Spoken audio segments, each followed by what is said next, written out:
어떤 신앙인이 되어야 되는지에 대한 말씀을 계속 나누고 있습니다.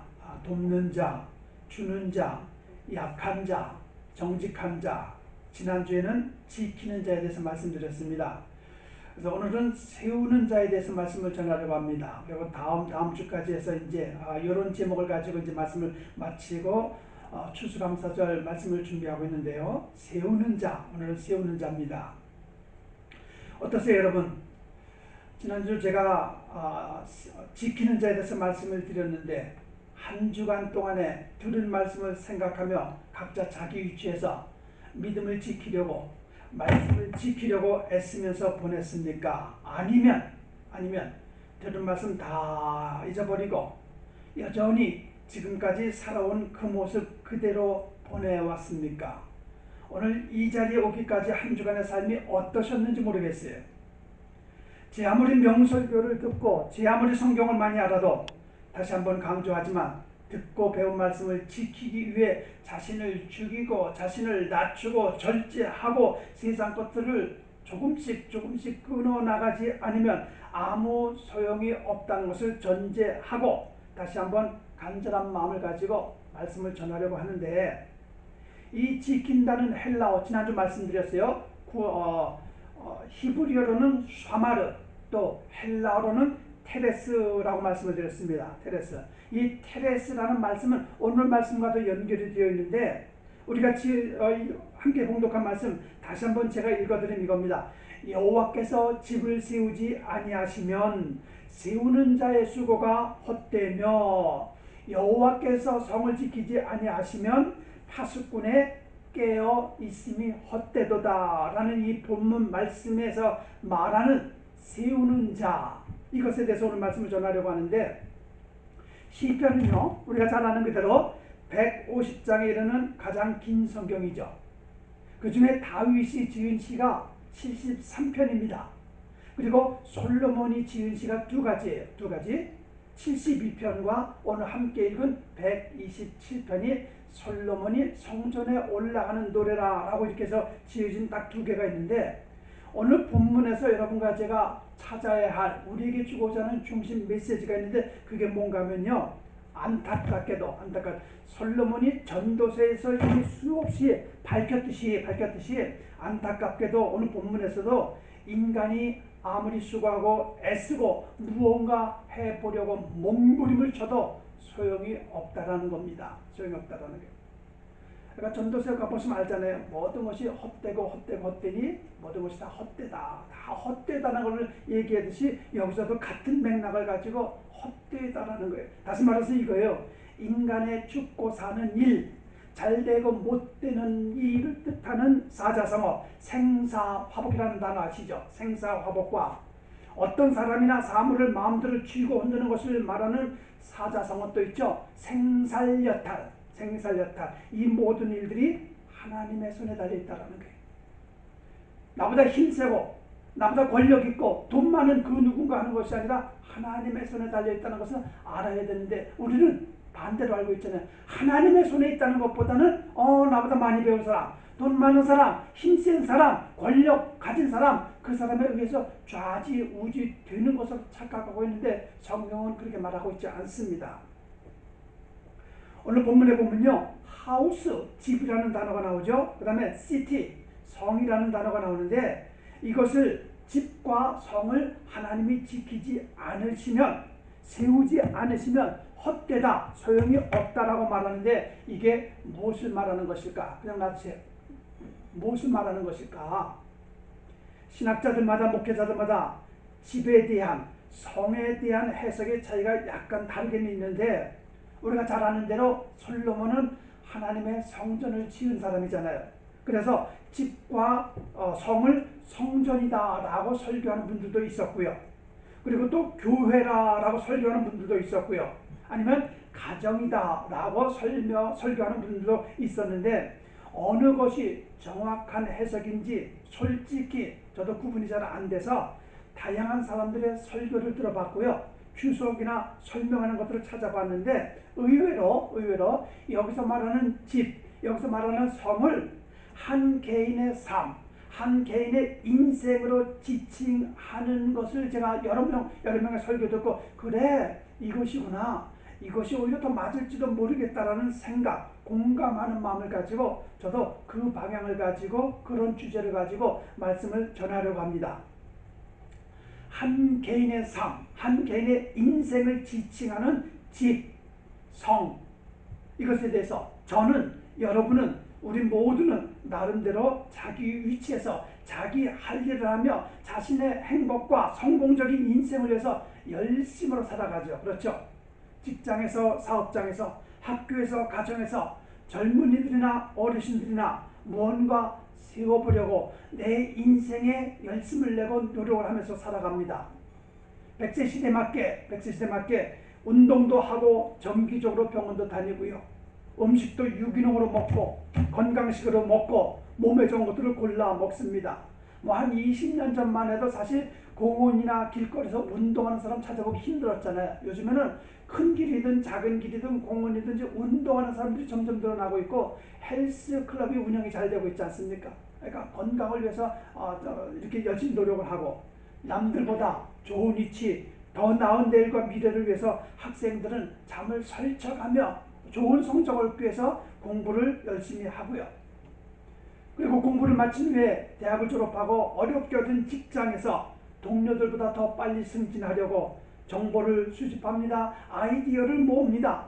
나보다 윗사람 상전에게 잘 보이려고 변명 한번 하지 않으려고 무조건 순종을 하면서 또 직장생활을 해나갑니다. 그러다가 나이가 되면 결혼도 하잖아요. 결혼해서 자녀 낳고 행복한 가정을 꾸리기 위해서 부부가 힘을 합쳐서 전략해가면서 열심히 살아갑니다. 자녀들 다른 집 자녀보다 훌륭하게 키우려고 과외 교육도 시켜가면서 그리고 치맛바람 날리면서 참 열심히 살아갑니다. 대인관계를 원만하게 하기 위해서 때로는 저 사람이 내 마음에 안 들어도 싫어도 그래도 이해하려고 애쓰고 양보하려고 애쓰고 또 저 사람과 나와 뜻이 맞지 않아도 그래도 상대를 존중해가면서 때로는 또 억울한 일을 당하잖아요. 그래도 참아가면서 인내해가면서 살아가기도 하고요. 살다 보니까 적당한 거짓말할 때도 있고 적당한 이기적인 생각에 빠질 때도 있고 내가 옳다는 판단으로 내린 결정, 맞아, 이것이 맞아 라고 생각하면서 적당한 자기 합리화도 시키면서 나름대로 저는 제 위치에서, 여러분은 여러분 위치에서 모든 사람들이 각자 자기 위치에서 살아가는 방법일진데, 그러나 그래서 드리고 싶은 말씀은 더더욱 오늘 말씀이 필요한데, 이 모든 수고와 애씀과 노력들, 그렇게 오랜 시간 열정을 가지고 정말 최대의 노력을 해가면서 살아온 지난 날들을 돌아보면 내 마음과 내 뜻대로 안 되는 경우가 한결 더 많을 텐데, 그죠? 네, 많았을 텐데. 다시 말해서 내가 내 인생에 집을 지으려고 그리도 애써 보았는데, 내 인생의 성을 내가 세워보려고 그리도 애를 써 보았는데, 누구든지 잘 살기 원했잖아요. 누구든지 행복하길 원했잖아요. 근데 잘 살고 행복해지는 것들이 내 마음과 내 뜻대로 욕망대로 안 되는 경우들을 우리가 많이 경험하는데, 우리가 하나님을 믿는다는 차원에서 특별히 오늘 본문을 통해서 무엇을 우리가 깨달아야 되는가 하면요, 딴 것 아닙니다. 하나님의 도움이 없이는 되는 것이 없다라는 것, 이것을 알자라는 거예요. 하나님을 모르는 세상 사람들이 이런 진리를 모르고 그냥 자기중심적으로 살아가는 것은 모르니까 그럴 수 있다고 우리가 그냥 하자고요. 모르니까. 그러나 여러분과 저는 하나님이 어떤 분이신지 알지 않습니까? 내 생명을 책임지실 분이라는 걸 알고 있지 않습니까? 복의 근원이심을 믿고 있지 않습니까? 우리 예배의 대상이심을 믿지 않고 있습니까? 환난 날에 피난처시고 질병과 아픔과 슬픔 일을 만났을 때 부르짖어 기도하면 들어주시고 응답해 주시는 분이라는 것을 우리는 믿고 있지 않습니까?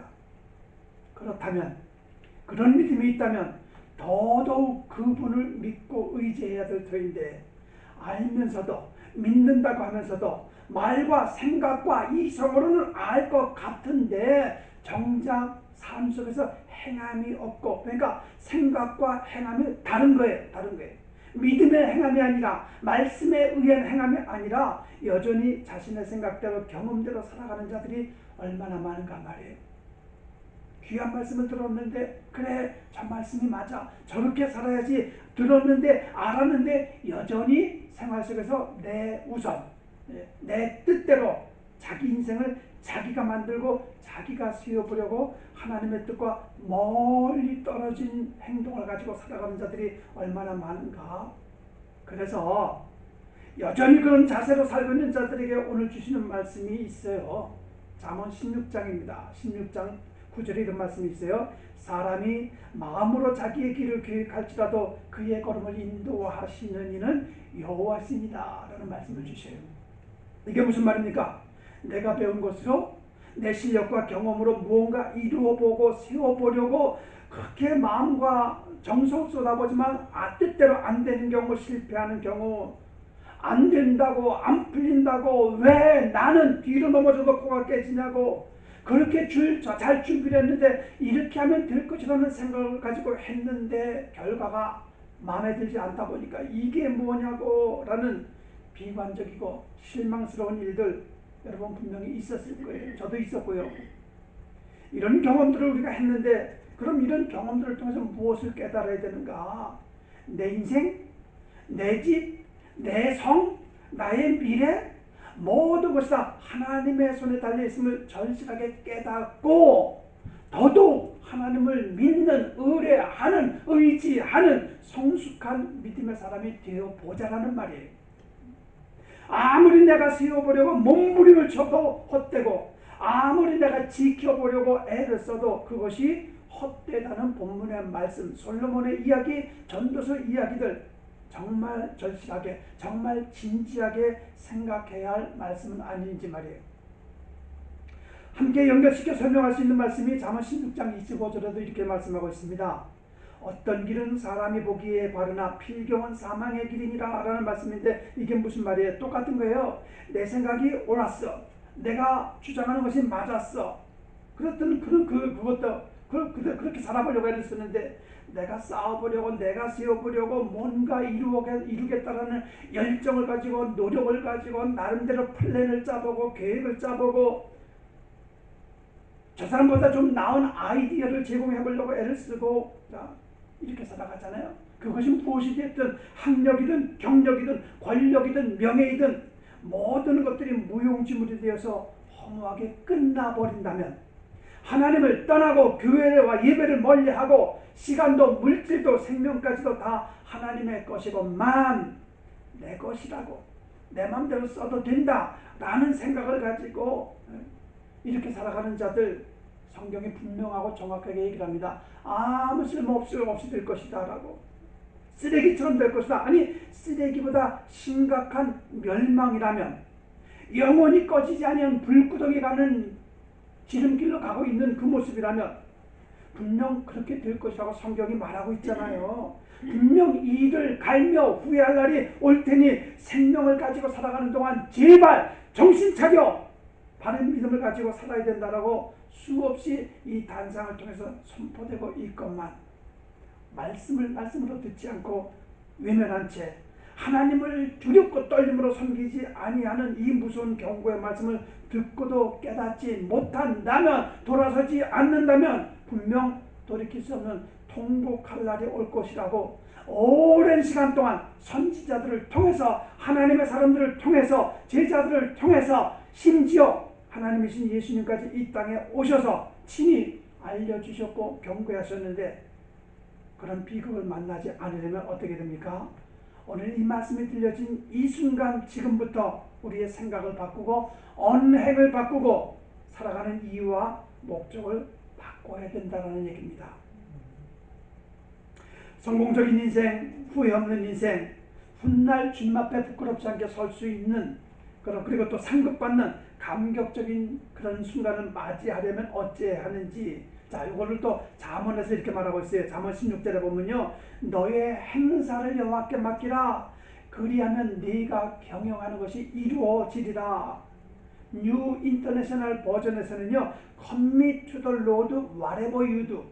whatever you do, 무엇이든지 무엇을 하든지 하나님께 위탁하고 위임하라. And your plans will success.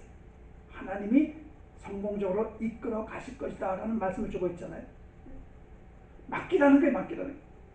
이런 말씀을 듣고도 여전히 눈에 보이는 것이 우선이고 손에 잡히는 것이 전부다 라는 현실주의자로 사는 것이 얼마나 어리석은 모습인지, 다시 말해서 내가 어리석게 잘못 살아왔구나라는 것들을 이런 말씀을 통해서 깨달아 보자라는 것이죠.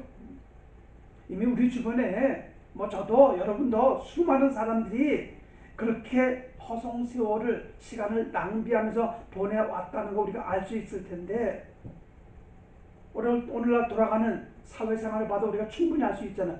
저 사람이 이렇게 됐구나 이런 것들을 볼 수가 있는데, 예를 들어 볼게요. 예를 들어 지난번에 한번 지지난주가 성경 공부 시간에 잠깐 말씀드린 것 같은데, 인종차별을 극복하고 부와 명예와 인기를 얻은 미국을 대표했던 유명한 흑인 코미디언 빌 코스비 아시죠? 빌 코스비. 무엇 하나 부족함이 없던 이 사람이 인생 말년에 성추행이라는 불명예로 고소를 당하여 비참하게 살아가고 있어요. 지금 이것을 시작으로 며칠 전에 제가 우연히 라디오에서 들었는데, 팍스 방송국에 발표한 내용에 의하면요, 지난 1년 동안에 1년 사이에 미국에서만 성추행으로 패가 망신한 정치인들, 스포츠인들, 사업가들, 그리고 영화계 종사하는 연예인들, 이 사람들이 200명이 넘는데요. 일반인들 말하는 게 아니에요. 이름만 되면 알만한 사람들 200명 넘는 사람들이 다 여기에 묶여서 인생의 마무리를 아름답지 못하게 살아가고 있는 것을 보게 되는데, 한때는 자기 분야에서 힘이나 주고 어깨에 힘께나 주었던 그런 자들의 비극적인 인생 말년을 생각한다면 뭡니까? 대통령이 되면 무엇하겠고 큰 소리 치던 과거가 뭘 그리 중요하겠습니까? 나 옛날에 서쪽에도 그냥 황금 송아지가 몇 마리 있어서 무슨 소용이 있겠냔 말이에요. 지금의 안정과 건강과 평안이 내일과 미래에 관계없는 비영적인 생각, 비진리적인 모습으로 살아가고 있다면 우리는 여전히 실패 인생을 살아가고 있는 거예요. 이런 사람을 만납니다. 예전에는 참 열심히 했는데 요즘은 은혜가 떨어져서요, 말씀이 귀에 안 들리고 교회도 가기 싫어라는 말을 하는 사람을 가끔 봐요. 한두 사람 이야기가 아니더라고요. 나름 이유가 있고 사정이 있고 견디기 힘든 현실에서 괴로워서 쩔쩔매다 보니까 그럴 수도 있겠지라고 생각하겠지만, 그러나 또 한편으로 진지하게 생각해 보면요, 어떤 변명이든 핑계든 이유든 하나님께서 그것을 들어주실 거라는 거예요. 오히려 그럴수록에 하나님께 나와야 되지 않을까? 그런데 자기 합리화, 자기 정당화 시키면서 요즘에는요, 교회 가기 싫어요, 예배가 싫어요, 어쩌고 저쩌고, 내 형편을 알아달라는 투정 또는 무언의 동정심 유발은 아닌지 말이에요. 전 사람 만나서 그런 얘기를 하다 보면 그런 사람은 한편으로는 안 됐지만 한편으로는 정말 저 사람이 하나님을 제대로 아는 사람일까, 만난 사람일까, 여러 가지 이유와 변명을 해보지만 제가 이 말씀을 근거해서 드리고 싶은 말씀은 이겁니다. 왜 그런 경험들을 해야 되는, 누구나 할 수 있겠지만 왜 그런 말을 하고 늪 속에서 헤어나지 못하고 오랜 시간 그렇게 허덕거리고 있는가 생각을 해보니까, 지난 과거 시간에 자기 중심적으로 교회생활, 예배생활, 신앙생활을 했기 때문이에요. 자기 중심적으로 내 기분과 내 감정대로 내 인생을 내가 만들고 내 인생의 집을, 내 인생의 성을 내가 세워보겠다라는 무모한 자기 생각을 가지고 살아오다 보니까 하나님을 안다고 하죠, 믿는다고 하죠, 예배 잘 드리죠. 그럼에도 불구하고 실패의 자리, 좌절의 자리에서 헤어나지 못하고 있다는 것은 자기 중심적으로 교회 생활했던 거예요. 예배 생활을 말씀에 근거하지 않았고 말이에요. 그렇죠? 하나님을 기도하고 내 집을 내가 세우고 내 성을 내가 건축해 보겠다는 어리석음으로 살다 보니까 노력을 했는데 안 되고, 그러다 보니까 넘어지기도 하고 쓰러지기도 하고 좌절하기도 하고, 그럴 때 말씀이 근거가 된 사람, 말씀이 뿌리가 있는 사람들은 일어날 텐데 다시, 그런데 여전히 그 자리에서 허덕거리고 헤어나지 못하는 사람은 결국은 핑계, 변명, 한숨 쉬면서 하나님은 나를 버리셨나봐, 나를 싫어하셨나봐, 이런 말도 안 되는 소리가 하고 있어요. 하나님이 왜 버렸겠어요? 왜 하나님이 싫어하겠습니까? 얼마나 우리를 좋아하셔서 독생자 예수까지도 십자가 달려 죽여가면서까지도 내가 너를 이만큼 사랑한단다, 이런 사랑을 보여주셨는데 말도 안 되게 하나님은 나보다 저 사람을 더 좋아하시나 봐. 어린애도 아니고 말이에요. 그러나 하나님과 나와의 관계가 예수 믿고 구원받은 자의 생각과 살아가는 모습이 기분이나 감정이나 환경을 극복하지 못한다면 우리는 이런 상태에 속해 있는 사람을 흔히 믿음이 연약하고 어린아이 같아서 그렇습니다, 언제가 좀 성장하면 낫겠죠 라고 말을 하면서 듣기 좋은 말을 하는데 저는 아니다라고 말씀드리고 싶어요. 그것도 핑계고 그것도 변명입니다. 믿음이 연약해서 그런 말을 하는 것이 아니라 더 정확하게 말하면요, 아직 예수를 제대로 인격적으로 만나지 못했기 때문입니다 라고 말하고 싶어요. 이제 교회 막 다녀서 예수 믿은 지 얼마 1년 2년밖에 안 된 사람이라면 어린아이 믿음이라고 말할 수도 있겠지만 교회 다니시 몇 년 됐습니까 여러분? 수년 수십 년 집사, 장로, 심지어 목회자들까지도 형편 때문에, 환경 때문에, 기분 때문에 이런저런 이유와 변명을 하는 이유, 그런 사람들 많이 보는데 딴 것 아니에요. 예수님을 제대로 못 만났기 때문에 그래요. 예수님을 제대로 만나보세요. 총칼 앞에서도 우리는 두려워하지 않을 수 있다니까요. 예수를 제대로 못 만나니까 별것 아닌 작은 걸 가지고 넘어져서 쓰러져서 거기서 허우적거리고 있는 거예요. 어쩌면요, 구원받지 못한 상태에서 그저 교회 문턱만 오랜 시간 다닌 자들이 쉽게 내뱉는 추한 변명은 아닐까, 이렇게까지 말씀드리고 싶은 거예요. 그러니까 점점 교회를 떠나잖아요. 요즘에 한국에 가나안 성도라는 단어가 유행이라고 합니다. 가나안 성도. 가나안이 어디입니까? 지금은 이스라엘 땅이죠. 하나님이 아브라함을 부르실 때 약속의 땅 가나안으로 가라고 말씀하신 그 약속의 땅이기도 합니다. 구약과 신약에 자주 등장하는 지명 중에 하나가 바로 가나안이고요. 하나님의 온 관심이 집중된 도시가 바로 가나안입니다. 자, 그런데 한국에서 지금 유행하고 있는 이 가나안은 지명을 말하는 것이 아니라 가나안을 거꾸로 말해보세요. 안 나가. 교회 안 나가는 사람들이 점점 늘어나고 있다는 것을 빗대어 말하는 것인데, 이것에 해당하는 가나안 교인들이 이구동성으로 하는 말이 바로 좀 전에 말씀드린 대로 교회 가기 싫어요, 예배가 싫어졌어요, 저 이런 핑계 변명하게 급급한 자들이라는 거예요. 그러니까 안 나가 성도들이 늘어나고 있다는 거예요. 안 나가는 교인들만 있겠습니까?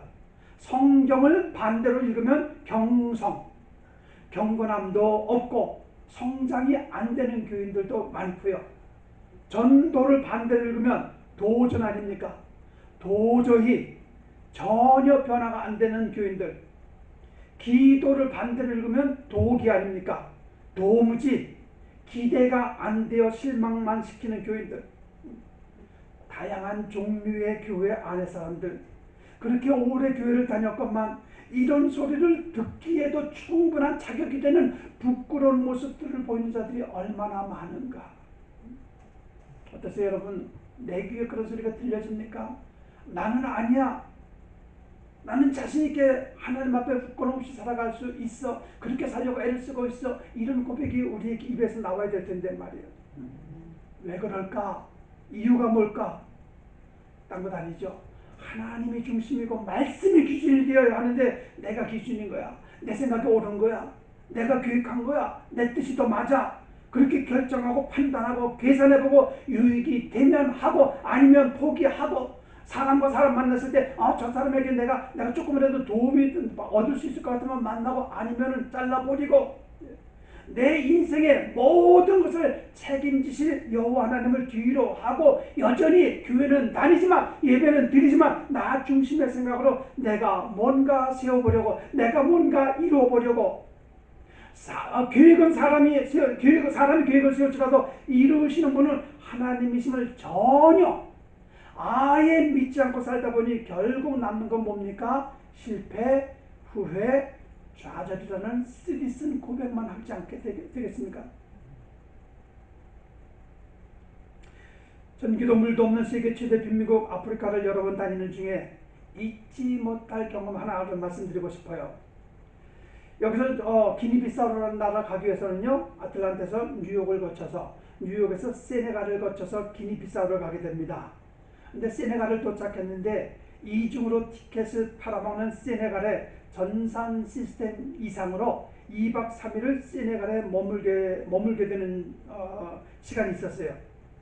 예정대로 선교지에 도착을 해야 모든 준비된 것들을 잘 진행해 나갈 텐데 세네갈에 2박 3일 발이 묶인 거예요. 세네갈은 우리가 잘 아는 대로 99% 모슬렘 국가입니다. 공항에 내리자마자부터 그게 확 와요. 공항 직원들부터 전부 다가 모슬렘 사람들이니까. 그런데 그곳에서 2박 3일 머무는 동안에 처음에는 불평했죠. 원망했죠. 아니 우리가 이렇게 선교지를 가는데 또 가져간 물건들도 많은데 어떻게 해야 됩니까? 안 되질 않습니까? 뭐 공항 직원들하고 뭐 대화하고 싸워보고 이럴 수가 있냐? 아무래도 안 되는 거예요. 어쩔 수 없이 우리 의사와 상관없이 2박 3일 동안 머물게 되는데 그곳에서 전혀 예상하지 못한 현지인 안드레아라는 목사를 만나게 됩니다. 제 평생에 잊지 못할 감동적인 순간을 맞이하게 되는데 이분이 누군가 하면요, 미국에 공부를 하러 유학을 왔습니다. 그런데 공부를 하는 중에 예수님을 만나요. 그리고 자기가 배우려고 했던 전공을 뒤로 하고 신학 공부를 하게 됩니다. 그리고 미국에 머물러서 안정되고 평안하게 남부럽지 않게 살 수 있는 조건을 뿌리치고 본국으로 돌아가서 생명의 위험 속에 모슬렘권에서 그 자기 동족들에게 예수 믿고 구원받는 그 복음을 전하기 시작합니다. 그래서 한 30여 명을 데리고 목회를 하는 그 목사님을 만나게 됩니다. 소리가 새나지 않도록 숨을 죽여가면서 예배드리는 모습을 제가 봤고요. 외부인들이 눈에 띄지 않게 검정 비닐로, 돈이 없으니까 검정 비닐로 예배 장소를 가려놓고 예배드리는 모습을 봤어요. 그리고 그 목사님 이야기를 눈물을 흘려가면서 이제 듣게 됩니다. 제가 오늘 드리고 싶은 말씀은 그 목사님 이야기를 하려고 하는 것이 아니라 제가 인솔에 가는, 그때 5명이 갔어요. 제가 인솔에 가는 이 단기 팀과 그리고 현지에서 우리 올 것을 기다려서 모든 일정대로 선교를 해야 하는 선교사를 만나 빠듯한 일정을 제대로 맞춰야 될 터인데 하나님은 우리의 발걸음을 세네갈에 묶어두셨고 모슬렘 국가가 어떤 건지 보게 하셨고 세계 최대 큰 모슬렘 사원을 보게 하셨고 그곳에서 생명 걸고 숨어서 목회하는 현지인 목사님을 만나게 하셨고 그래서 제가 마침 가지고 갔던 기타도 몇 대 가져갔었어요. 그때 마침 기타도 주고 또 소정의 헌금을 제가 했고 돌아온 후에도 그 목사님 생각이 나서 제가 첨부를 2번인가 이렇게 보낸 적도 있고 지금도 그 목사님하고 연락이 끊김없이 안타까운데 지금이라도 제가 그 목사님을 안다면 많지는 않아도 100~200불이라도 보내고 싶은 그런 심정으로 감동을 주었던 목사님인데 이런 일들 나의 계획보다는 하나님의 계획, 하나님의 뜻을 이루게 하시는 것들을 많이 경험을 했더라는 겁니다. 제가 하나님은 이런 일을 해나가시는 거예요. 사람의 계획이 아닌 하나님의 계획을 보게 하시는 특별한 경험이었는데 중국 갈 때도 마찬가지지만요. 이거예요. 시편 33편 11절에 여호와의 계획은 영원히 서고 그의 생각은 대대에 이르리로다 라는 말씀이 있는데 여러분과 제가 오늘 이 말씀을 통해서 절대적으로 알아야 할 진리가 하나 있는데 그게 뭔가 하면요, 하나님은요 절대로 손해보는 분 아니란 말입니다. 내 생각, 내 계획대로는 이것이 되어있는데 안 될 때가 있잖아요. 그러면 하나님 손해죠? 천만의 말씀 만만의 공덕이에요. 하나님 손해 안 보십니다. 절대로. 내 생각대로 살면서 그것을 믿음이랍시고 내 뜻을 이루는 것이 우선이면서 하나님의 뜻이라고 갖다 붙이기는 잘 갖다 붙이죠. 예? 얼마나 우리 입술이 감사한지 말이에요. 이런 위선적이고 가식적인 모습을 가지고 사람을 속이고 하나님을 속이는 어리석은 인생, 어리석은 믿음의 삶 더 이상 살지 말고 모든 경영을, 모든 행사를, 인생 전부를 하나님께 맡기면 그분이 성공적으로 그분이 우리의 남은 생에 아니 영혼까지도 인도해 주신다는 그 믿음을 가지고 살아가시는 여러분 우리 모두가 되기를 주님의 이름으로 축원드리겠습니다. 기도하겠습니다.